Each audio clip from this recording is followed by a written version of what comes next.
না, আমি কালকেই ওনার বাবার সঙ্গে কথা বলেছি। ওনার বাবা বিচার চেয়েছেন। জঘন্যতম ঘটনা, সিট গঠন হয়েছে, পরিবারের পক্ষ থেকে 4 জনের বিরুদ্ধে অভিযোগ দেওয়া হয়েছিল, 2 জনকে গ্রেপ্তার করা হয়েছে, 3 জনকে ডিটেন্ট করা হয়েছে, যাদের সঙ্গে পলাতক 2 আসামির ফোনে কথোপকথন পেয়েছে পুলিশ।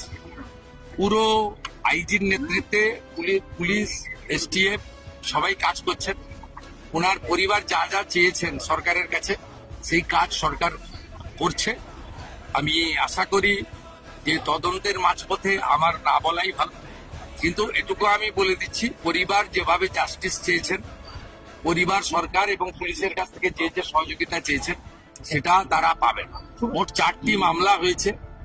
একটি এই জঘন্যতম অপরাধের মামলা ছাড়া আরো 3টি মামলা হয়েছে। সম্ভবত আমি এখনই বলবো না, কাউকে ক্লিয়ারেন্স দিতে চাই না, পুলিশ বলবে। যেটা মব লিঞ্চিং হয়েছে, এর পিছনে একটা কমিউনাল অ্যাঙ্গেল ছিল। রেল লাইনে যেভাবে রেলপথকে উপড়ানো হয়েছে, আমাদের অতীত ইতিহাস মনে পড়ছে।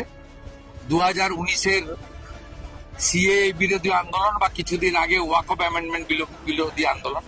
তৃতীয় হচ্ছে সিআরপিএফ এর 2 জন জওয়ান আহত হয়েছেন, একটা পুলিশের গাড়িকে জ্বালানো হয়েছে।